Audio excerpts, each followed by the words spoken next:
কিভাবে সাফল্য অর্জন করবেন।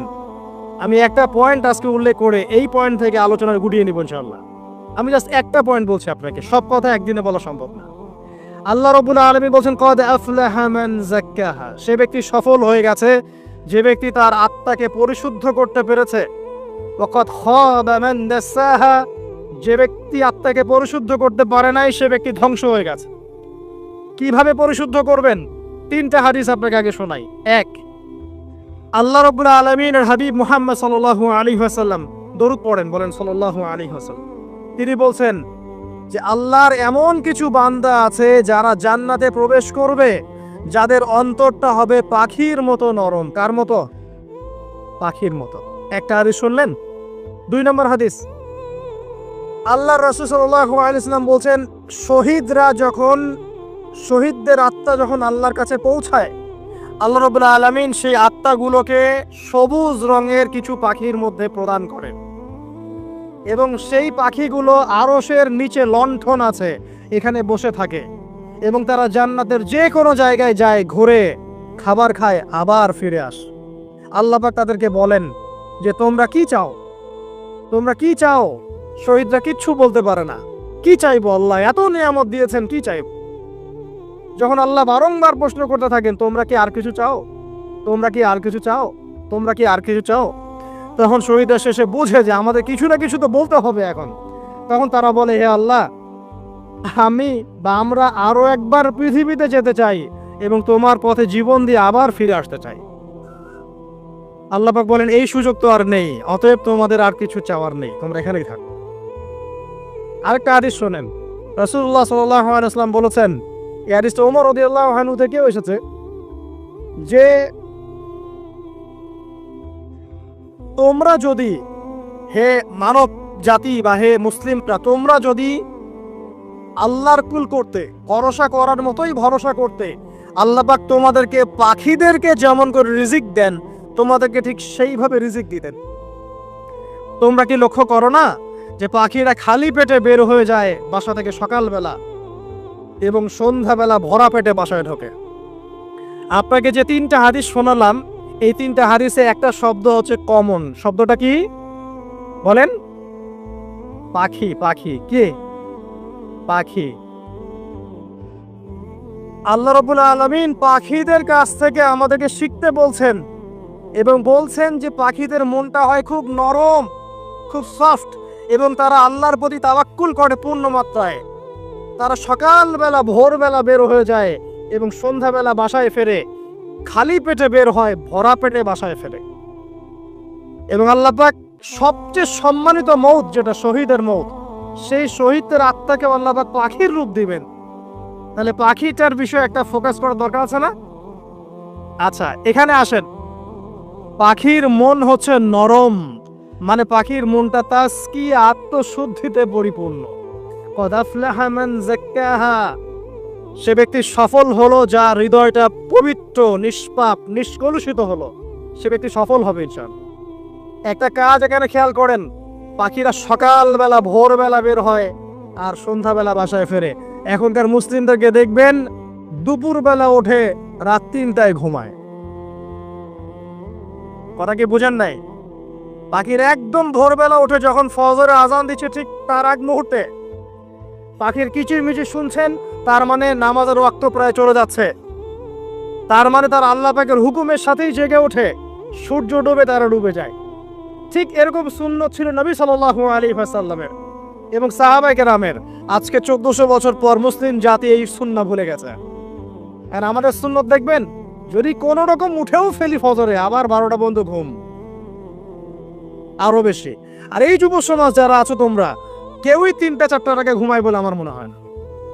অলওয়েজ অনলাইনে পড়ে আছে, টিকটক নিয়ে, ফেসবুক নিয়ে, গার্লফ্রেন্ডের সাথে চ্যাটিং। পাখির মতো হতে পারলে পরে মনটা তো নরম হবে, তারপরে না তাসকিয়া অর্জন হবে। পাখির রুটিনটা কি? ভোরবেলা বের হয় আর সন্ধ্যাবেলা বাসায় ঢোকে। অতএব আমরা যদি রাসূলুল্লাহ সাল্লাল্লাহু আলাইহি ওয়াসাল্লামের সুন্নাহ মতো ওই ভোরবেলা উঠতে পারি আর আর্লি নাইট ঘুমিয়ে যেতে পারি এবং সারাদিন যদি রাসূলের সুন্নাহগুলোর উপর আমল করতে পারি, তাসকিয়া অর্জন হবে ইনশাআল্লাহ। কথা বুঝতে পারছেন? 2, পাখির মতো নরম মন লাগবে। এখনকার আমরা যারা বেঁচে আছে আমাদের মনগুলো কঠিন, কেমন কঠিন? পাথরের মতো কঠিন। আমরা যখন দেখি একটা মাইয়াতকে নিয়ে যাওয়া হচ্ছে জানাজায়, আমাদের কোনো ফিলিংস কাজ করে না। জানাজায় যাচ্ছে, জানাজায় দাঁড়িয়ে মোবাইলটা টিপাটিপি করছে, জানাজার সাথে চলছে, কোনো ফিকির নাই যে এই জানাজা আমার হবে কালকে, ওই মোবাইল টেপাটিপ করছে। আমি এমনও দেখেছি, দাফন করা হলো মাইয়াতকে, দাফন করার পরে চারপাশে মানুষজন জড়ো হয়ে গল্প করছে, ভাই আপনার ওই জমিটার কি খবর, আপনার ওইটার কি খবর, বিজনেস কেমন চলছে, চাকরির কি অবস্থা। এই যে মাইয়াতকে পাশে দাফন করলো, কোনো ফিলিংস নাই, কোনো ফিলিংস নাই। আমি আত্মশুদ্ধির কথা বলছি। আত্মশুদ্ধির জন্য আপনার মনটাকে পাখির মতো সফট নরম করতে হবে। যখন আপনি সফট নরম করবেন এবং আত্মশুদ্ধি অর্জন করবেন, তখন দুই ডানা মেলে আপনি আকাশে উঠতে পারবেন ইনশাআল্লাহ। আত্মশুদ্ধি অর্জন না করতে পারলে ডানা কেটে পড়ে যাবে, তখন আর আকাশে উঠতে পারবেন না। কোন আকাশে? ওই যে শহীদের রূহ যে আকাশে চলে গেছে, ওই আকাশ। অতএব মন কেন কঠিন হলো প্রিয় ভাই? এক নাম্বার কারণ, আমরা শিরকের পাপে লিপ্ত আছে। এক নাম্বার, শিরকের পাপে লিপ্ত থাকা অবস্থায় মুসলিমদের মনটা কঠিন হয়ে গেছে। আপনি কি মনে করছেন আমরা শিরক করি না? মুসলিমরাও কবর পূজা করে, দেখবেন মুসলিমরাও দেখবেন অনেক ক্ষেত্রে মাজার পূজা করছে। আমি বলিনি যে অলিয়া উলিয়ার মাজার জিয়ারত করা যাবে না, আমি কথা বলছি না, কিন্তু আপনি মৃত মানুষের কাছে আপনার ভালো মন্দ চাইতে পারেন না। কথা বুঝতে পারেন নাই? আমরা অবশ্যই অলিয়া উলিয়াদের কবর জিয়ারত করব। এটা আপনাকে মৃত্যুর কথা স্মরণ করাবে, তাদের একটা রব আছে যেটাকে আমরা প্রভাব বলি, এটা আপনার মধ্যে আসবে। আমরা অবশ্যই জিয়ারত করব। জিয়ারত করতে বলেছেন নবী সাল্লাল্লাহু আলাইহি ওয়াসাল্লাম, কারণ এটা আপনাকে পরকালের কথা কি করবে? স্মরণ করাবে। ওমরা করতে যান, আল্লাহ পাক সবাইকে তৌফিক দান করুন ওমরা হজ করার এবং বড় হজ করার, আমি দোয়া করি। ওখানে সবচেয়ে সেরা যে দৃশ্যগুলো দেখা যায় তার মধ্যে একটা রাসূলুল্লাহ সাল্লাল্লাহু আলাইহি ওয়াসাল্লামের রওজা। ওখানে গেলে চোখের পানি ঝরে না এমন কোনো মুসলিম নাই, আছে? নাই। আরেকটা সবচেয়ে মন নরম করা একটা দৃশ্য হচ্ছে জান্নাতুল বাকি, যেটা আমরা বাকিউল গারকাদ বলি, যেখানে আপনি দেখবেন সাহাবায়ে কেরাম রাদিয়াল্লাহু আনহুমের কবর, যতদূর চোখ যায় তাদের কবর। কবরের কোনো মাজার নাই, সেখানে কোনো তাওয়াফ হচ্ছে না কবরকে কেন্দ্র করে, সেখানে কবরে কেউ ফুল চড়াচ্ছে না, একটা ছোট্ট পাথর দেখা যায়, খেলা কিছু না। পৃথিবীর সবচেয়ে শ্রেষ্ঠ মানুষগুলো সেখানে শুয়ে আছেন। ওখানে গিয়ে দাঁড়াবেন, দেখবেন নিজেকে তুচ্ছ বলে মনে হবে, মনে হবে আমি এই পৃথিবীতে আর কি করছি, সেরা মানুষগুলি মাটির নিচে, আমি এখানে কি করছি। তো দেখুন প্রিয় ভাইরা, অবশ্যই অলিয়া উলিয়াদের কবর জিয়ারত করবে, কিন্তু মৃত ব্যক্তি আপনার কল্যাণ করতে পারবে? অকল্যাণ করতে পারবে? হ্যাঁ, তারা আল্লাহর কাছে সুপারিশ করতে পারবে আল্লাহ পাক যখন তাদেরকে অনুমতি দিবেন। তারপরে আল্লাহ পাক যখন অনুমতি দিবেন, তখন নবী সাল্লাল্লাহু আলাইহি ওয়াসাল্লাম সুপারিশ করবেন, অলিয়া উলিয়াগণ করবেন, আলেম ওলামা করবেন, শহীদগণ করবেন, হাফেজে কোরআন করবে, অনেকেই করবেন ইনশাআল্লাহ। আল্লাহ পাক আমাদের তাকদীরে এইসব সুপারিশ নসিব করুন বলি না আমি। মুসলিমরা আজকে শিরিক করছে অনেক ক্ষেত্রে। দেখবেন হাতে একটা এই যে বালা পরে আছে, খুলে না। কেন খুলেন না ভাই? বলে যে এটা খুললে যদি রোগ হয়, রোগ দেওয়ার মালিক কে? ওই বালা না আল্লাহ? এই যে আপনার বিশ্বাস জন্মায় নিয়েছে, এই যে বিশ্বাসটা জন্মিয়েছে আপনার হাতের উপরে, এই বালার উপরে, এটাই শিরক, এটাই শিরক। যদি আপনি বিশ্বাস করেন যে এটা হাতে থাকলে আপনি সুস্থ থাকবেন, হাত থেকে খুলে পড়ে গেলে আপনি আর বাঁচবেন না, এই যে কল্যাণ অকল্যাণের মালিক আপনি কাকে করলেন? ওই বালাকে করেছেন, আল্লাহকে করেন নাই। এখানে শিরক হয়ে গেছে, খুবই সূক্ষ্ম শিরক। আপনি নামাজ পড়ছেন মনে করেন, এখন কিছু মানুষ আসলো, এখন দেখছেন যে হুজুরটা আমার নামাজ দেখছে, নামাজটা খুব সুন্দর করে পড়ার চেষ্টা করলেন, লম্বা নামাজ, সেজদায় গিয়ে আর উঠছেন না, খুব সুন্দর নামাজ পড়ছেন। এই যে মানুষকে দেখানোর জন্য নামাজটা পড়ছেন, এটা শিরক। এটা কি? এটাও শিরক। এই যে গণক বসে আছে রাস্তার পাশে, দেখবেন টিয়া পাখি নিয়ে, তারপরে যে কাগজ নিয়ে, আসেন ভাই ভাগ্য পরীক্ষা করে দেই। আরে ভাই, তুমি যদি মানুষের ভাগ্যই পরীক্ষা করতে পারবা, তো তুমি রাস্তার পাশে কেন? তোমার ভাগ্য কেউ পরীক্ষা করেনি কখনো? এতটুকু কমন সেন্স আমাদের নাই। ও যদি আমার ভালো মন্দ করতে পারে বা ভবিষ্যৎ বলতে পারে, তাহলে ও রাস্তার পাশে বসে আছে কিছু? ওর তো প্রাইম মিনিস্টার হওয়ার কথা, এখন ওর তো ইলেকশন করার কথা। তো দেখেন, এই যে ওখানে গিয়ে আমরা কি করি, ভাই আমার হাতটা দেখে দেন, ভাই আমার অতীত বলে দেন, ভবিষ্যৎ বলে দেন, এবং এগুলো দিন দিন বাড়ছে। কিন্তু এই রাশিফল, কবিরাজি, গণকি এগুলো দিন দিন বাড়ছে। এবং আমি লক্ষ্য করছি দিন দিন আরেকটা জিনিসও বাড়ছে, সেটা হলো জাদুবিদ্যার চর্চা করা। এবং গ্রামে গঞ্জে কুফুরি বাড়ছে না? কুফুরি করা, তাবিজ করা, বিচ্ছেদ করা, স্বামী স্ত্রীর বিচ্ছেদ করা, মেয়েকে বশ করা, সন্তানকে বশ করা, বাড়ছে না? সবই শিরক, এগুলো সবই কুফুরি। এগুলো মুসলিমরা করছে না। মুসলিমরা এসব শিরকে লিপ্ত আছে বলেই তো অন্তর কঠিন হয়ে গেছে। ফাকাসাত কুলুবুহুম, তাদের অন্তর কঠিন হয়ে গেছে। তো একটা হাদিস বলে এখানে খালি নবী সাল্লাল্লাহু আলাইহি ওয়াসাল্লাম বলছেন, যদি কেউ কোনো গণকের কাছে যায়, গিয়ে বলে দেখেন তো আমার হাতটা একটু, ও কিন্তু বিশ্বাস করে না যে এ ভবিষ্যৎ বলতে পারে, খালি এমনি বলেছে একটু দেখেন তো, বলার সাথে সাথেই 40 দিনের নামাজ কবুল হবে না। আর যদি তার বলা কথায় বিশ্বাস করে যে হ্যাঁ তোমার ভবিষ্যৎ খুব ভালো, তুমি চাকরি পাবা, এটা করবা সেটা করবা, এবং সে বিশ্বাস করলো হ্যাঁ এটাই হবে, তখন নবী সাল্লাল্লাহু আলাইহি ওয়াসাল্লাম বলছেন সে যেন আল্লাহর পক্ষ থেকে যা নাজিল হয়েছে, মানে এই যে কোরআনুল কারীম, এই কোরআনকে যেন সে অস্বীকার করলো, মানে কুফরি করলো। এগুলো আমরা করছি না ভাই? অনেক কিছু করছে। আমরা স্তম্ভের পূজা করছি, অনেক মুসলিম আগুনের পূজা করছে। আগুন জ্বালিয়েছেন, মাথা নত করছেন কেন? আগুনের সামনে আপনি মাথা নত করবেন কেন? আপনি একটা স্তম্ভের সামনে, গাছের সামনে দাঁড়িয়ে মাথা নত করে ধ্যান করবেন কেন? আপনি মেডিটেশন করছেন কি জন্য? আপনাকে নামাজ দেয়া হয় নাই? 5 ওয়াক্ত নামাজ দেয়া হয় নাই? নামাজ হচ্ছে বড় মেডিটেশন কিছু আছে নাকি? আপনি ধ্যান করছেন কি জন্য? অনেক মুসলিম তো জিনের উপাসনা করছে, জানেন? অনেক মুসলিম জিনকে তাবে করার চেষ্টা করছে। আর জিন বলে একটা জাতি আছে, এটা সত্য। এরকম প্রতিটা ক্ষেত্রে শিরক আছে। শিরক কথায় আছে, কাজে আছে, বিশ্বাসে আছে। দেখবেন মুসলিমরাই আল্লাহ ছাড়া অন্য কারো কাছে দোয়া করছে, মুসলিমরা নজর মানত করছে অন্য জায়গায়, আল্লাহর জন্য নজর মানত করছে না, অন্য কাউকে সন্তুষ্ট করার জন্য করছে। সন্তান হয় না, সন্তান হয় না, এখন কি হবে? সন্তান হয় না তো অমুকের কাছে যাও, সেখানে গিয়ে বকরি জবাই দাও, সন্তান হবে। সুবহানাল্লাহ। তো এই পদ্ধতি ইব্রাহিম আলাইহিস সালামের জানা ছিল না যে শেষ বয়সে তিনি বলছেন রব্বি হাবলি মিনাস সালিহিন? আপনি দোয়া করতে পারেন না? সন্তান হবে না কেন? আল্লাহ পাক তাকদিরে লিখে রাখলেন, অবশ্যই হবে। আর আল্লাহ পাক তাকদিরে না লিখলে কিভাবে হবে? তাকদিরে যে ব্যক্তি বিশ্বাস করে না সে ব্যক্তি হতাশ হয়। যা কিছু হচ্ছে আমাদের জীবনে সবই তাকদির, এর বাইরে একটা মানুষও যেতে পারবে না। প্রিয় ভাইরা, কথায়, কাজে এবং চিন্তায় আমরা অনেক শিরিক করছি। শিরিকের কারণে আমাদের অন্তর কঠিন হয়ে গেছে। আরো কেন কঠিন হচ্ছে? বেদাত আমল করছেন, নবীর সুন্নত মারার জায়গায় অন্য কিছু আপনি করছেন। এমন এমন কিছু আমল করছেন যেগুলোর সাথে রাসূলের সুন্নতের কোনো সম্পর্ক নাই এবং সাহাবীদের সুন্নতেরও কোনো সম্পর্ক নেই। এই ক্ষেত্রে গিয়ে আপনি বেদাত করছেন, বেদাত করে অন্তর কঠিন হয়ে যাচ্ছে।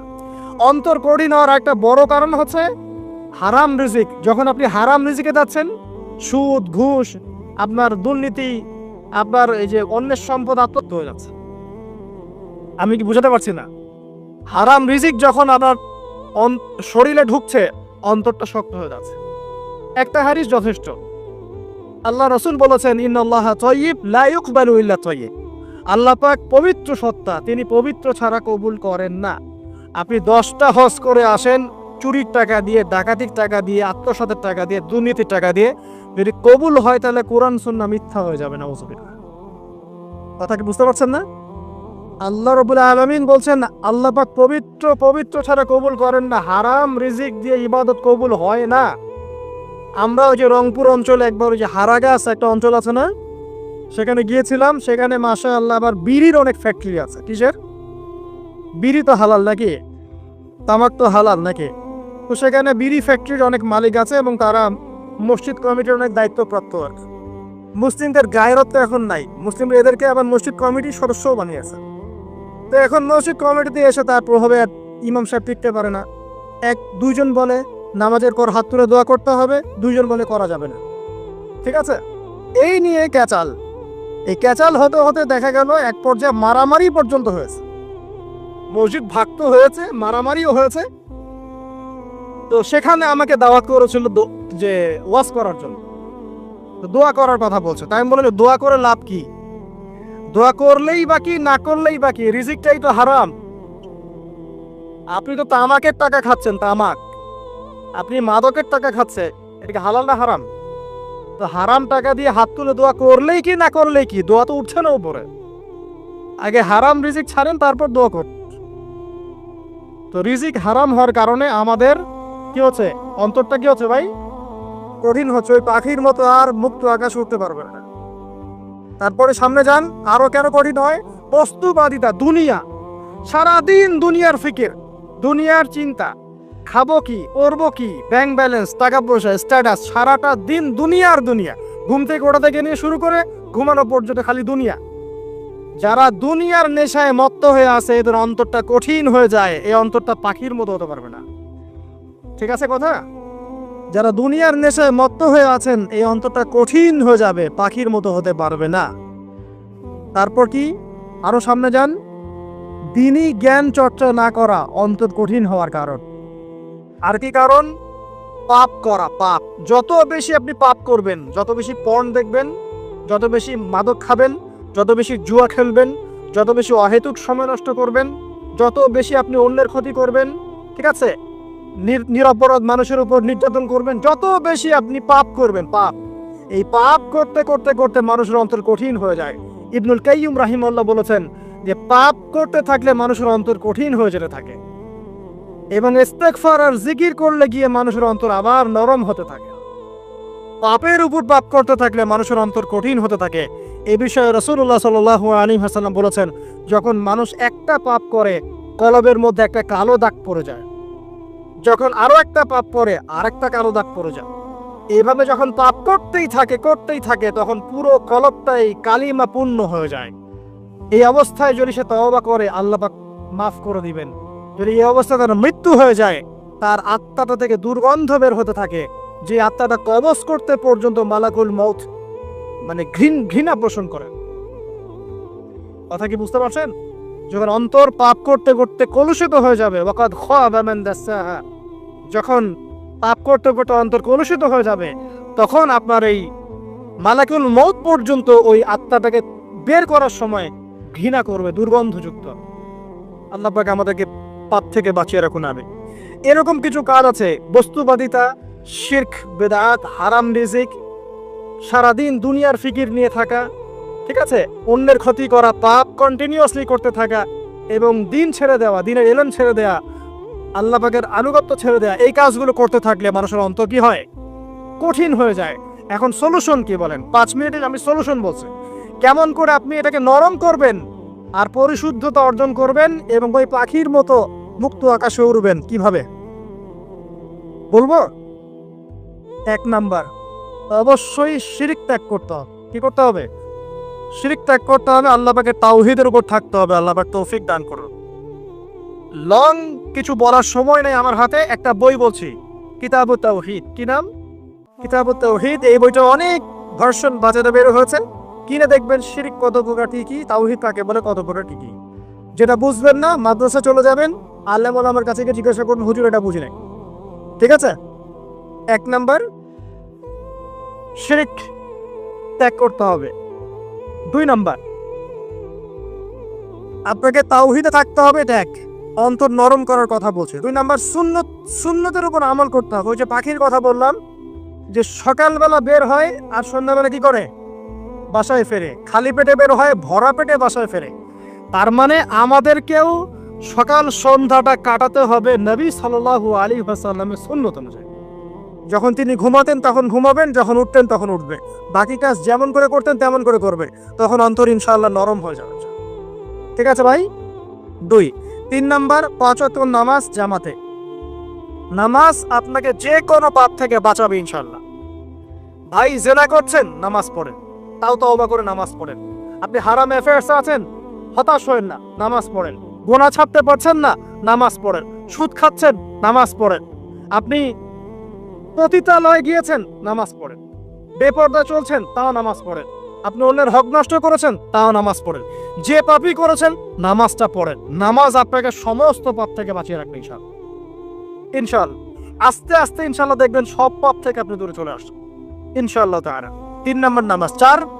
4 নাম্বার, বেশি থেকে বেশি, শোনেন, বেশি থেকে বেশি পরকালের ফিকির করবেন। খালি পরকালের চিন্তা করবেন যে আমাকে মৃত্যুবরণ করতে হবে, কবরে যেতে হবে, পুলসিরাত পার হতে হবে, আল্লাহর সামনে দাঁড়াতে হবে। যত বেশি আপনি আল্লাহর ফিকির করবেন, পরকালের ফিকির করবেন, আপনার মনটা নরম হয়ে যাবে ইনশাআল্লাহ, মনটা শক্ত হবে না। 5 নাম্বার, মানুষের সাথে খুব বেশি মেলামেশা করবেন। মানুষের সাথে খুব বেশি মেলামেশা করলে ইবনুল কাইয়িম রাহিমাহুল্লাহ বলেছেন অন্তর কঠিন হয়ে যায়। কারণ মানুষ আপনাকে গীবত করাবে, হ্যাঁ, মানুষ খারাপ কাজে নিয়ে যাবে, বেফাস কথাবার্তা বলবেন, হয়তো বেফাস কাজ করবেন, ফুজুল কি বাদ করবেন, এগুলো করতে গিয়ে আপনি দেখবেন অন্তর কঠিন হয়ে গেছে। এত বেশি মানুষের সাথে মেলামেশার দরকার নাই, প্রয়োজন যতটুকু অতটুকু করবেন। ঠিক আছে, আল্লাহ পাক তৌফিক দান করুন, আমিন। কয়টা বললাম? 5, 6। আমার সবচেয়ে প্রিয় নসিহত, প্রত্যেক দিন মিনিমাম 1 ঘন্টা করে কোরআন তেলাওয়াত করবেন বুঝে। আমি বলিনি না বুঝে করলে কোনো নেকি হবে না, প্রত্যেক হরফে 10 নেকি হবেই হবে, কিন্তু আপনি করবেন বুঝে ইনশাআল্লাহ। যখন বুঝে আপনি প্রত্যেক দিন 1 পারা করে বা 1 ঘন্টা করে কোরআন তেলাওয়াত করবেন, আপনার কলিজা, আপনার কলব নরম হতে বাধ্য, এবং আপনার অন্তরে আল্লাহ নূর নেমে আসবে ইনশাআল্লাহ। দেখবেন আপনার কলব থেকে সমস্ত এই যে পঙ্কিলতা, কলুষতা ইনশাআল্লাহ চলে যাবে ইনশাআল্লাহ তাআলা। 2টো জিনিস অন্তরকে পবিত্র করে ফেলে, এক হচ্ছে কোরআন তেলাওয়াত, আর এক হচ্ছে বেশি থেকে বেশি আল্লাহর জিকির এবং ইস্তেগফার। তো কোরআন তেলাওয়াত বাড়িয়ে দেন, আল্লাহ পাক সবাইকে কোরআন তেলাওয়াত করার তৌফিক দান করুন, আমিন। যারা শেখেন নাই আজকে ওয়াদা করে এই কোরআন আপনারা বিশুদ্ধ করে পড়া শিখবেন, ওয়াদা করে। আগামী রমজান আসার আগেই 1 খতম দেওয়া চাই, পারবেন? এবং কোরআনের চর্চা বাড়িয়ে দিবেন, প্রত্যেক দিন কিছু করেন না করেন কোরআন তেলাওয়াত করতে হবে, ঠিক আছে? আল্লাহ পাক তৌফিক এনায়েত করুন, আমিন। আর বুঝে পড়ার চেষ্টা করবে। একটা সহজ তাফসীর বলে দেই, মারিফুল কোরআন বাসায় আছে না? মারিফুল কোরআন তাফসীর ইবনে কাসির বাসায় নাই, জালালাইন বাসায় নাই, বাসায় নাই কিনেন, সারাদিন তো অনেক টাকা পয়সা খরচ করছেন, 3টা তাফসীর কিনেন, জালালাইন কিনেন, মারিফুল কোরআন কিনেন, ইবনে কাসির কিনেন, বাসায় গিয়ে পড়া শুরু করেন। পারবেন না? যে আয়াতটা বুঝবেন না, ওলামায়ে কেরামের কাছে যাবেন, গিয়ে বলবেন হুজুর এটা বুঝি না, বুঝাই দেন। নিজের যে ব্যাখ্যা করতে যাবেন না, ব্যাখ্যা করলে দেখবেন এক যে পণ্ডিত বেরোছে, কিছু পণ্ডিত কোরআন পড়ে বলে কোরআনই মানি হাদিস মানি না, এরকম পণ্ডিত দেখেন নাই? কোরআনই মানি হাদিস আর মানি না, কারণ আল্লাহ নাকি, নাউজুবিল্লাহ, কোরআনে নাকি আল্লাহ পাক হাদিস মানতে বলে নাই, ও নাকি পায় নাই। এই জন্য দেখলাম সুবহানাল্লাহ, নামাজ পড়তেছে, কোরআন থেকে নামাজ পড়তেছে, হাদিসের কোনো হেদায়েত নিবে না। মানে কিরকম যে হাত আবার ঠিকই বাঁধতেছে, হাত বাঁধতেছে, রুকু করতেছে, সেজদা করতেছে, এগুলো আবার কোথায় পাইলো আল্লাহ ভালো জানে। হাত এভাবে বাঁধতেছে, এভাবে হাতটা বাঁধা কোরআনে কোথায় আছে আমি পাইলাম না কোথাও, ঠিক আছে? হাদিস ছাড়া কি এগুলো আসবে? হাত বাঁধলো, সেজদায় গিয়ে সুবহান রাব্বিয়াল আ'লা বলছে না, বলছে আসলামতু লিরাব্বিল আলামিন, এটা কোরআন থেকে বলছে।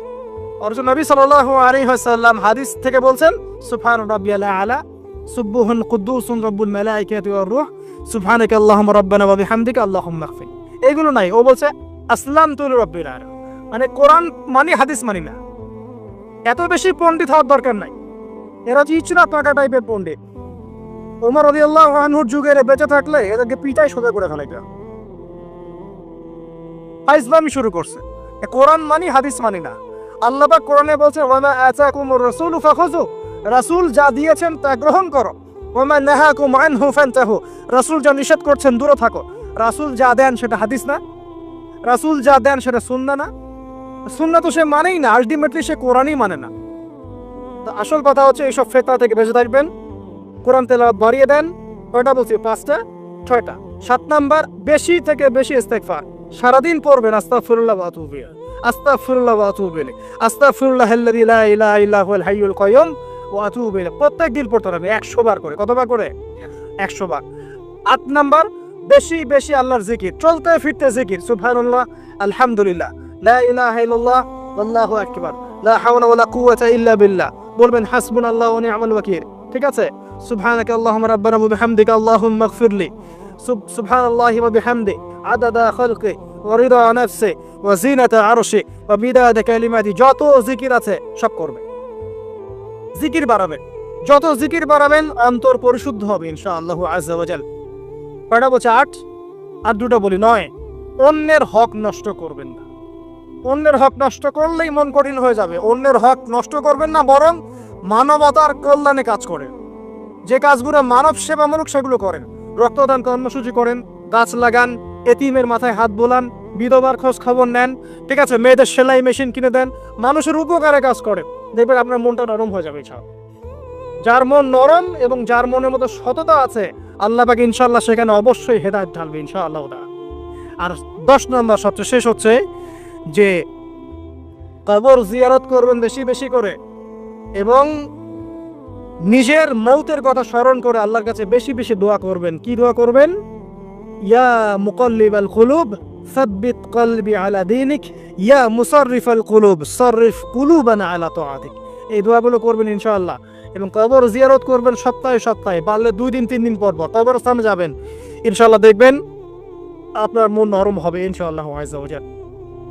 এখনকার সভ্যতা এসে কবরস্থানকে সমাজ থেকে দূরে সরিয়ে দিয়েছে, অথচ আগে মুসলিমদের কবরস্থান ছিল মসজিদের পাশে। 5 ওয়াক্ত নামাজ পড়তো, কবর জিয়ারত করে বাসায় যেত। 5 ওয়াক্ত নামাজ পড়তে আসতো, কবরকে দেখতো, পরকালে করা স্মরণ হতো। এখন কবরস্থান ওই যে দূরে, সারা জীবনে একবার যায় কিনা সন্দেহ আছে। এই 10টা কাজ যদি আপনারা করতে পারেন ইনশাআল্লাহ তাআলা, আমাদের কলবটা ইনশাআল্লাহ নরম হবে, আত্মশুদ্ধি অর্জিত হবে। আর এগুলোর পাশাপাশি অবশ্যই আল্লাহওয়ালা আত্মশুদ্ধিওয়ালা মানুষের সোহবতে গিয়ে থাকবে। আল্লাহওয়ালা আত্মশুদ্ধিওয়ালা মানুষের সোহবতে গিয়ে থাকলে তাদেরকে দেখেই দেখবেন মনটা নরম হয়ে যাবে ইনশাআল্লাহ। ইলমি পরিবেশে থাকেন, দিনী পরিবেশে থাকেন, আমর বিল মারুফ নাহি আনিল মুনকারে কাজ করেন। 3 দিন 7 দিন 40 দিন যতদিন পারেন আল্লাহর পথে সময় লাগান। আমি এটাকে আপনার আত্মশুদ্ধির জন্য বলছি, এটা একমাত্র পদ্ধতি আত্মশুদ্ধির, এটা বলছি না। এখানে গেলে আপনি ইনশাআল্লাহ আপনার ইসলাহ এবং সংশোধনের জন্য কাজ করতে পারবেন। আল্লাহ রাব্বুল আলামিন আমাদের সবার কলবগুলোকে পরিচ্ছন্ন করুন। আল্লাহ পাক আমাদের সবাইকে শিরকের পথ থেকে বাঁচিয়ে রাখুন, হৃদয় কঠিন হওয়া থেকে বাঁচিয়ে রাখুন। আল্লাহ পাক আমাদেরকে বেশি থেকে বেশি কোরআন তেলাওয়াত করার তৌফিক দান করুন, দ্বীনি জ্ঞান চর্চা করার তৌফিক দান করুন। আল্লাহ পাক আমাদের সবাইকে হারাম রিজিক, জেনা, সুদ, ঘুষ থেকে বাঁচিয়ে রাখুন। আল্লাহ পাক আমাদেরকে পরকালীন চেতনায় এই দুনিয়ার জীবন কাটানোর তৌফিক এনায়েত করুন, আমিন। আমার সাথে আবার তওবা করেন যে সারা জীবন সুদ খাবো না ইনশাআল্লাহ। নবী সাল্লাল্লাহু আলাইহি ওয়াসাল্লাম 4 শ্রেণীর মানুষকে অভিশাপ করেছেন। 1 শ্রেণী যে সুদ খায়, 2 নাম্বার যে দেয়, 3 নাম্বার যে সাক্ষী থাকে, 4 নাম্বার যে লিখে রাখে।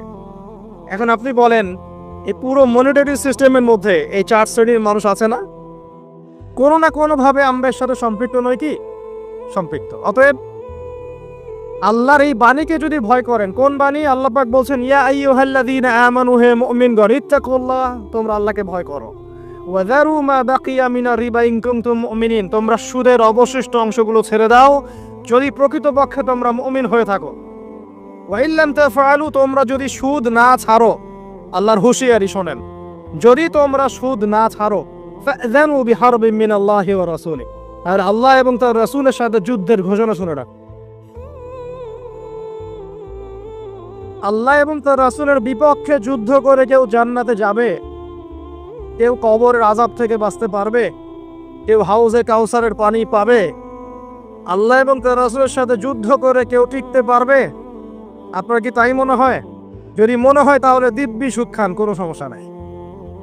আর যদি মনে হয় যে আল্লাহ এবং তার রাসূলের সাথে যুদ্ধ করে আমি পার পাবো না, আল্লাহ এবং তার রাসূলের বিরুদ্ধাচরণ করে আমার কবর টিকবে না, কারণ আমি একটা কথা বারবার বলি আপনাদেরকে, যে আল্লাহ ছাড়া আমাদের আপন বলতে কেউ আছে? একা এসেছেন পৃথিবীতে, একাই যেতে হবে। আপনার খ্যাতি, আপনার অর্থনৈতিক খ্যাতি, অর্থের প্রতিপত্তি, আপনার ক্ষমতার দাপট, আপনার ধর্মীয় দাপট, কোনো কিছুই, ফ্যান ফলোয়ার্স, কেউ আপনার সাথে কবরে যাবে না।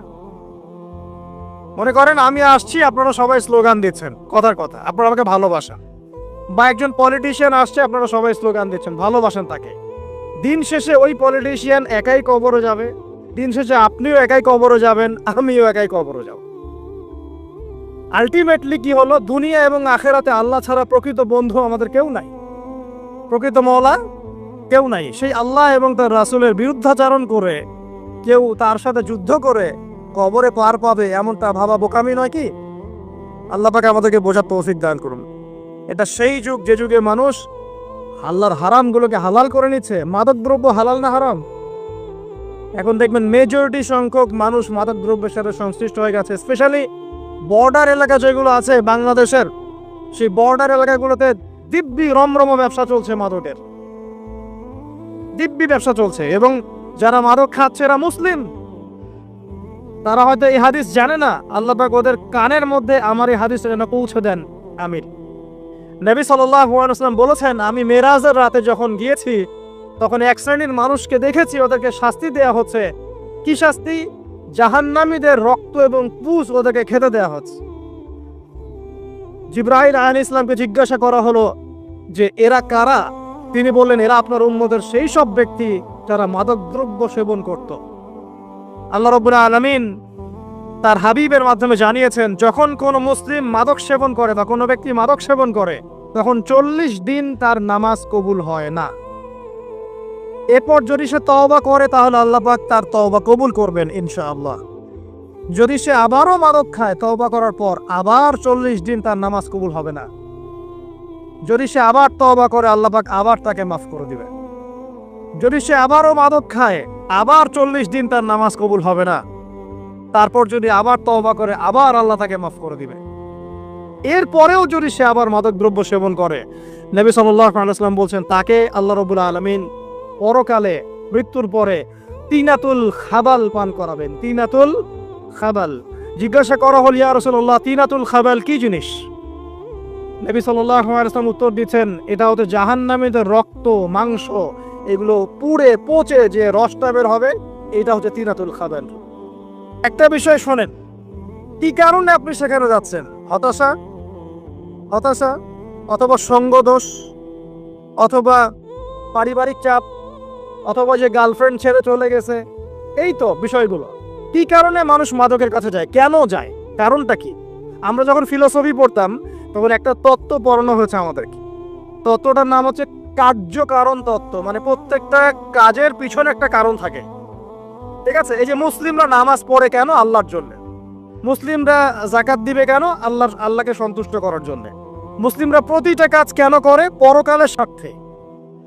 পরকালের স্বার্থ নাই, আমি নাই। যে কাজে পরকালের স্বার্থ নাই সে কাজে মুসলিমরা নাই। প্রতিটা কাজের পিছনে একটা কারণ থাকে। দেখবেন, কেন সে সুদ খাচ্ছে? তার পরিবারের স্বার্থে। কেন সে ঘুষ নিল? তার ছেলে মেয়ের উন্নয়নের জন্যে। কেন সে দুর্নীতি করছে? বিকজ সম্পত্তি অর্জন করে সে তার ভবিষ্যৎ প্রজন্মকে সিকিউর করতে চায়। কেন সে মাদক খেলো? ওই যে গার্লফ্রেন্ড ছেড়ে চলে গেছে তাই। কেন মাদক খেলো? ওই যে এক বন্ধু মাদক খায়, সে ডাকছে, আয় একটা টান দে, সঙ্গদোষ। কেন সে মাদক খেলো? পরিবারের চাপ, হতাশা। কেন মাদক খাচ্ছে? চাকরি পায় না, বেকার, মাদক খাচ্ছে। মানে মেন্টাল চাপগুলো নিতে পারছে না, সে মাদক খাচ্ছে। সবচেয়ে বেশি মানসিক চাপ কাদের উপর আসে জানেন? 1 নম্বর নবীগণের উপরে, 2 নম্বর আল্লাহর সৎ বান্দাদের উপরে, তারপর যার ঈমান যত উঁচু তার উপর মানসিক চাপ তত বেশি আসে। এখন যদি মানসিক চাপের সলিউশন মাদকই হবে, তাহলে তো আমাদেরই মাদক খাওয়া দরকার ছিল, নাউজুবিল্লাহ। আর আমরা যে পরিমাণ মানসিক চাপ ফেস করি এটা চিন্তাই করতে পারবেন না। যে যত বড় দায়িত্বশীল, যারা পলিটিশিয়ান, ওদেরকে জিজ্ঞাসা করবে তারা কি পরিমাণ মানসিক চাপ নিয়ে ঘোরে। আপনার কাছে মনে হচ্ছে যে একটা ক্ষমতা পেয়েছেন, খুব মানে উনি অনেক বড় ক্ষমতাধর, উনি অনেক ভালো আছেন, উনি মোটেই ভালো নাই। ওনাকে জিজ্ঞাসা করেন, উনি মোটেই ভালো নাই। এই মানুষের যে পেরেশানি, যে চাপ, এগুলো নিতে নিতে তার স্ট্রোক হয়ে যাচ্ছে, হার্ট স্ট্রোক হচ্ছে, ডায়াবেটিস হচ্ছে, হাই ব্লাড প্রেশার, ইসিজি করো, দেখবেন। এ কারণে মানসিক চাপটা রিলিজ করতে হবে, তাই তো? এই মানসিক চাপ রিলিজ করতে গেলে মাদকই সলিউশন নয়। সলিউশনটা কি? এই যে আমার হাতে এখানে আছে একটা কোরআন। মানসিক চাপ থেকে আপনাকে মুক্তি দিবে আল কোরআনুল কারীম, আর কিচ্ছু না। আরেকটা বিষয় কোরআনের সাথে, সেটা হলো প্রথমে বলেছি 5 ওয়াক্ত নামাজ। আপনি ওযু করে সুন্দর করে 5 ওয়াক্ত নামাজ জামাতে পড়বেন, ডেইলি 1 ঘন্টা করে কোরআন তেলাওয়াত করবেন, সময় পেলে একটু হাদিস পড়বেন, 2-4 টাকা দান সদকা করবেন, ভালো কাজের সাথে থাকবেন, অন্যায় কাজে যাবেন না, ইসলামকে এগিয়ে নেওয়ার জন্য আমর বিল মারুফ নাহি আনিল মুনকারের কাজ করবেন। আপনার চেয়ে সুখী কোনো মানুষ পৃথিবীতে নাই। আপনাকে আমি দেখাচ্ছি, সূরা কাহফ খুলে দেখেন। যুলকারনাইন একজন বাদশাহ, তিনি মাশরিক মাগরিব সব জয় করেছেন, মানে পূর্ব পশ্চিম পুরোটাই তার রাজত্ব। এত দাপট ছিল সেই বাদশার যে যেদিক দিয়ে যাবে সেনাবাহিনী নিয়ে সেদিকটাই জয় করে ফেলবে। সুবহানাল্লাহ। এবং তিনি উদ্ধত অহংকারী ছিলেন না, তিনি আল্লাহর অনুগত বান্দা ছিলেন। একটা কওমের মধ্যে গেলেন, সেই কওমটা ছিল পাহাড়ের মাঝখানে, দুই পাহাড়ের মাঝখানে। এখন ওই কওম তাকে বলছে, ইয়া যুলকারনাইন, হে যুলকারনাইন, ইন্না ইয়াজুজ ওয়া মাজুজ মুফসিদুনা ফিল আরদ। ভালো করে বোঝেন, হে যুলকারনাইন, নিশ্চয়ই ইয়াজুজ আর মাজুজ এই দুই শ্রেণীর মাখলুক, তারা পৃথিবীতে ফাসাদ সৃষ্টি করে বেড়াচ্ছে। কি করছে? সারা পৃথিবীতে ফাসাদ সৃষ্টি করে বেড়াচ্ছে। ফাহাল নাজআলু লাকা খরজান আলা আন তাজআলা বাইনানা ওয়া বাইনাহুম সাদ্দা। হে যুলকারনাইন, আমরা কি আপনাকে ট্যাক্স দিব, কর দিব, যে আপনি ওদের আর আমাদের মাঝখানে একটা প্রাচীর নির্মাণ করে দিবেন, যে ওরা আমাদের কাছে আর আসতে পারবে না? কারা এটা? ইয়াজুজ আর মাজুজ। এই ইয়াজুজ আর মাজুজকে যুলকারনাইন আলাইহিস সালাম তিনি প্রাচীর নির্মাণ করে দিলেন লোহা এবং এই যে তামা দিয়ে। এরপর তারা আর ওই কওমের ক্ষতি করতে পারলো না। কিয়ামতের আগে আগে তারা বের হয়ে আসবে এবং সারা বিশ্বে ফাসাদ সৃষ্টি করবে। এখনো তারা বের হয়ে আসছে, আমি সেটা বলছি না, কিন্তু এখন পুরো বৈশ্বিক প্রেক্ষাপটে যারা বিশ্বে ফাসাদ সৃষ্টি করে বেড়াচ্ছে, এদের মধ্যে এই ইয়াজুজ মাজুজের খাসলত আছে, চরিত্র আছে। আর আমরা কি করছি ভাই?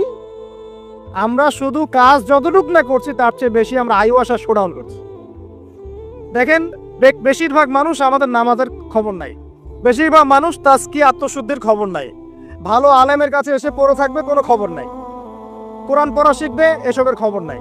যেগুলো করলে কোনো সমস্যা হয় না বা অল্প পরিশ্রমে করা যায়, ওই যে ঘরের মধ্যে শুয়ে শুয়ে ফেসবুকে 2 লাইন লেখা যায়, খুব সহজ, লিখলেন আবার শুয়ে গেলেন, কোনো সমস্যা নাই। কোনো কনস্ট্রাকটিভ সুদূর প্রসারী কাজ আমাদের হচ্ছে না। যেটা হচ্ছে এটা প্রয়োজনের তুলনায় নিতান্তই নগণ্য। এই কারণে আমাদের যারা দিন, আমরা যারা বুঝি, যাদের মধ্যে ইসলামের চেতনা আছে, ইসলামকে ভালোবাসি, আমরা যারা চাই দিন এগিয়ে যাক, আমাদের কনস্ট্রাকটিভ কাজ করতে হবে, মানে সুদূর প্রসারী কাজ করতে হবে। শৈথিল্যতাবাদীও হবেন না, আবার চরমপন্থীও হবেন না, মধ্যমপন্থী হয়ে ইসলামকে, কোরআনকে এবং হাদিসকে হাতে নিয়ে উম্মার ঐক্যের স্বার্থে, দেশ জাতি জনগণের ঐক্যের স্বার্থে এগিয়ে যান। আল্লাহ পাক আপনাদের হাতকে শক্তিশালী করুন, দোয়া করি। এখানে খুবই স্মার্ট হতে হবে এবং বেসিক কাজগুলো খুব বেশি করে করতে হবে। বেসিক কাজ কি ভাই? বেসিক কাজ হচ্ছে আপনার নামাজ, বেসিক কাজ আপনাকে কোরআন শিখতে হবে, বেসিক কাজ আপনাকে আরবি শিখতে হবে, বেসিক কাজ আপনি যেখানে পড়াশোনা করছেন এই পড়াশোনা করে ওই জ্ঞানটাকে দিয়ে ইসলামের খেদমতে আপনাকে কল্যাণে কাজ করতে হবে। বেসিক কাজ যেখানে আপনাকে আল্লাহ পাক দায়িত্ব দিবেন সেখান থেকেই আপনাকে দিনের খেদমত করতে হবে। ডক্টর হন, দিনের খেদমত করেন, ইঞ্জিনিয়ার হন, দিনের খেদমত করেন, পলিটিশিয়ান হন, কোনো আপত্তি নাই, আমরা আপনাকে ভোট দিব ইনশাল্লাহ, আমরা আপনাকেই ভোট দিব ইনশাল্লাহ। আপনি ওখানে গিয়ে দিনের খেদমত করেন, আল্লাহ পাক তৌফিক দান করুন। কথা কি বুঝতে পারছেন? ইসলাম ক্ষমতা জোর করে আদায় করে নেওয়ার জন্য আসে নাই। আবু যার রাদিয়াল্লাহু আনহু কি বলছেন জানেন? আবু যার রাদিয়াল্লাহু আনহুকে নবী সাল্লাল্লাহু আলাইহি ওয়াসাল্লাম বলছেন, আবু যার, তুমি দায়িত্ব চেয়ে নিও না, কারণ যদি তুমি দায়িত্ব চেয়ে নাও তখন আল্লাহর পক্ষ থেকে তোমাকে সাহায্য করা হবে না, আর যদি মানুষ তোমাকে দায়িত্ব দেয় আল্লাহ তোমাকে সাহায্য করবে ইনশাআল্লাহ। কত চমৎকার সিস্টেম ইসলামে। আর এখন আমরা কি করি? আমাকে দেন, ও ভালো না আমি ভালো, ওরা সব খারাপ আমি ভালো। বুঝতে পারছেন না কিয়ামতের মাঠে কি কঠিন হিসাবটা দিতে হবে। আল্লাহ পাক আপনাদেরকে বোঝার তৌফিক দান করুন। এগুলো কল্যাণকর নয়, আপনার জন্য অকল্যাণ হতে পারে। তবে হ্যাঁ, যদি আপনার মধ্যে ঈমান থাকে, আপনার মধ্যে যোগ্যতা থাকে, অবশ্যই আপনি দায়িত্ব চেয়ে নেবেন এবং ইনশাআল্লাহ তখন আমরা আপনাকে দায়িত্ব দিব, আমরা আপনাকে ভোট দিব, আপনি জনগণের শাসন কার্য পরিচালনা করবেন, আল্লাহ আপনার হাতকে শক্তিশালী করবেন ইনশাআল্লাহ। আল্লাহ পাক আমাদের নিচু থেকে উঁচু মহলের সবাইকে হেদায়েত দান করুন, দোয়া করি আমি। ইসলাম কারো শত্রু নয়। মুসলিমের রক্ত ঝরানোর জন্যে, কল্লা কাটার জন্য আমরা কিন্তু পৃথিবীতে আসি নাই। আমরা আমাদের আসল শত্রুদেরকে চিনতে ভুল করেছি, এই কারণে আমরা আপোষে হানাহানি কাটাকাটির মধ্যে লিপ্ত আছি। এই যে সামনে যে কি হবে আল্লাহ ভালো জানেন। দেখবেন কত মানুষ যে মুসলিম মারামারি করে মারা যাবে, আল্লাহ ভালো জানেন। এইগুলো কাম্য নয়। আল্লাহ পাক আমাদেরকে বোঝার তৌফিক দান করুন। দেখুন ভাই, এই যুগের কথা বলতে গিয়ে এখানে আসলাম। ওই যে যুলকারনাইন যে ইয়াজুজ মাজুজের কথা বললো, এখনকার বিশ্ব যারা পরিচালনা করে দেখবেন তাদের মধ্যে ফাসাদ সৃষ্টি করার এই খাসলতটা থেকেই গেছে। সারা বিশ্বে এরা ফাসাদ সৃষ্টি করছে। আমি কিন্তু বলিনি এরাই ইয়াজুজ মাজুজ, কথাকে আবার অন্যদিকে নিয়ে যায় না। আমি কিন্তু এই কথা বলি নাই, আমি বলছি তাদের মধ্যে এই চরিত্র দেখা যায়। এই যুগ সেই যুগ যখন আপনি মাদককে হালাল করে নিচ্ছেন, রিবাকে হালাল করে নিচ্ছেন, বেহায়াপনাকে হালাল করে নিচ্ছেন, কাপড় খোলাকে হালাল করে নিচ্ছেন। আপনি মুসলিম হয়েও দেখবেন শিরকে লিপ্ত আছেন, সুন্নতে লেবাস আছে কিন্তু আকীদার মধ্যে বেদাত থেকে গেছে। আপনি মুসলিম হয়ে হালাল হারাম রিজিকে পরোয়া করছেন না, দিনের বেসিক জিনিসগুলো শিখছেন না। আল্লাহ পাক এই যুগের ফিতনাগুলো থেকে আমাদের মুসলিমদেরকে হেফাজত করুন, আমিন। কিভাবে সাফল্য অর্জন করবেন, আমি একটা পয়েন্ট আজকে উল্লেখ করে এই পয়েন্ট থেকে আলোচনার গুটিয়ে নিব ইনশাআল্লাহ। আমি জাস্ট একটা পয়েন্ট বলছি আপনাকে, সব কথা একদিনে বলা সম্ভব না। আল্লাহ রাব্বুল আলামিন বলেন ক্বাদ আফলাহা মান যাক্কাহা, সে ব্যক্তি সফল হয়ে গেছে যে ব্যক্তি তার আত্মাকে পরিশুদ্ধ করতে পেরেছে। ওয়া ক্বাদ খাবা মান দাসাহা, যে ব্যক্তি আত্মাকে পরিশুদ্ধ করতে পারে নাই সে ব্যক্তি ধ্বংস হয়ে গেছে। কিভাবে পরিশুদ্ধ করবেন, তিনটা হাদিস আপনাকে আগে শোনাই। এক, আল্লাহ রাব্বুল আলামিনের হাবিব মুহাম্মদ সাল্লাল্লাহু আলাইহি ওয়াসাল্লাম, দরুদ পড়েন, বলেন সাল্লাল্লাহু আলাইহি ওয়াসাল্লাম।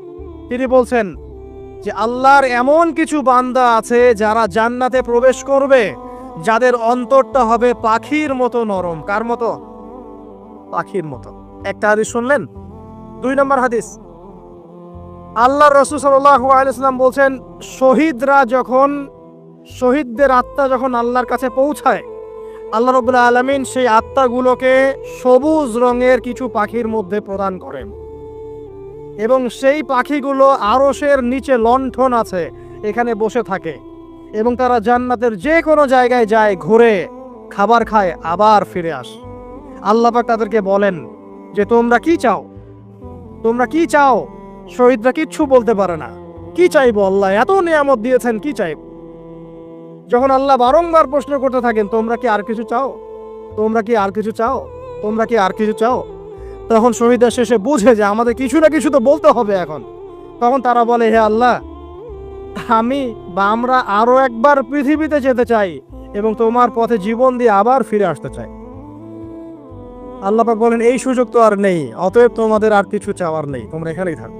আরেকটা হাদিস শোনেন, রাসূলুল্লাহ সাল্লাল্লাহু আলাইহি ওয়াসাল্লাম বলেছেন, এই হাদিসটা ওমর রাদিয়াল্লাহু আনহু থেকেও এসেছে, যে তোমরা যদি, হে মানব জাতি বা হে মুসলিমরা, তোমরা যদি আল্লাহর কুল করতে, ভরসা করার মতোই ভরসা করতে, আল্লাহ পাক তোমাদেরকে পাখিদেরকে যেমন করে রিজিক দেন তোমাদেরকে ঠিক সেইভাবে রিজিক দিতেন। তোমরা কি লক্ষ্য করো না যে পাখিরা খালি পেটে বের হয়ে যায় বাসা থেকে সকালবেলা এবং সন্ধ্যাবেলা ভরা পেটে বাসায় ঢোকে? আপনাকে যে তিনটা হাদিস শোনালাম, এই তিনটা হাদিসে একটা শব্দ হচ্ছে কমন। শব্দটা কি বলেন? পাখি। পাখি কে? পাখি। আল্লাহ রাব্বুল আলামিন পাখিদের কাছ থেকে আমাদেরকে শিখতে বলছেন এবং বলছেন যে পাখিদের মনটা হয় খুব নরম, খুব সফট এবং তারা আল্লাহর প্রতি তাওয়াক্কুল করে পূর্ণ মাত্রায়। তারা সকালবেলা ভোরবেলা বের হয়ে যায় এবং সন্ধ্যাবেলা বাসায় ফেরে, খালি পেটে বের হয়, ভরা পেটে বাসায় ফেরে। এবং আল্লাহ পাক সবচেয়ে সম্মানিত মৌত যেটা শহীদের মৌত, সেই শহীদের আত্মাকে আল্লাহ পাক পাখির রূপ দিবেন। তাহলে পাখিটার বিষয়ে একটা ফোকাস করার দরকার আছে না? আচ্ছা, এখানে আসেন। পাখির মন হচ্ছে নরম, মানে পাখির মনটা তাজকিয়া, আত্মশুদ্ধিতে পরিপূর্ণ। ক্বাদ আফলাহা মান যাক্কাহা, সে ব্যক্তি সফল হলো যার হৃদয়টা পবিত্র, নিষ্পাপ, নিষ্কলুষিত হলো, সে ব্যক্তি সফল হবে ইনশাআল্লাহ। একটা কাজ এখানে খেয়াল করেন, পাখিরা সকালবেলা ভোরবেলা বের হয় আর সন্ধ্যাবেলা বাসায় ফেরে। এখনকার মুসলিমদেরকে দেখবেন দুপুরবেলা ওঠে, রাত 3টায় ঘুমায়। কথা কি বুঝেন নাই? পাখির একদম ভোরবেলা উঠে যখন ফজরের আজান দিচ্ছে ঠিক তার আগ মুহূর্তে পাখির কিচিরমিচির শুনছেন, তার মানে নামাজের ওয়াক্ত প্রায় চলে যাচ্ছে, তার মানে তার আল্লাহ পাকের হুকুমের সাথেই জেগে ওঠে, সূর্য ডুবে তারা ডুবে যায়। ঠিক এরকম সুন্নত ছিল নবী সাল্লাল্লাহু আলাইহি ওয়াসাল্লামের এবং সাহাবায়ে কেরামের। আজকে 1400 বছর পর মুসলিম জাতি এই সুন্নাহ ভুলে গেছে। আর আমাদের সুন্নত দেখবেন, যদি কোনো রকম উঠেও ফেলি ফজরে, আবার 12টা বন্ধ ঘুম, আরো বেশি। আর এই যুব সমাজ যারা আছো তোমরা, কেউই 3টা-4টার আগে ঘুমায় বলে আমার মনে হয় না।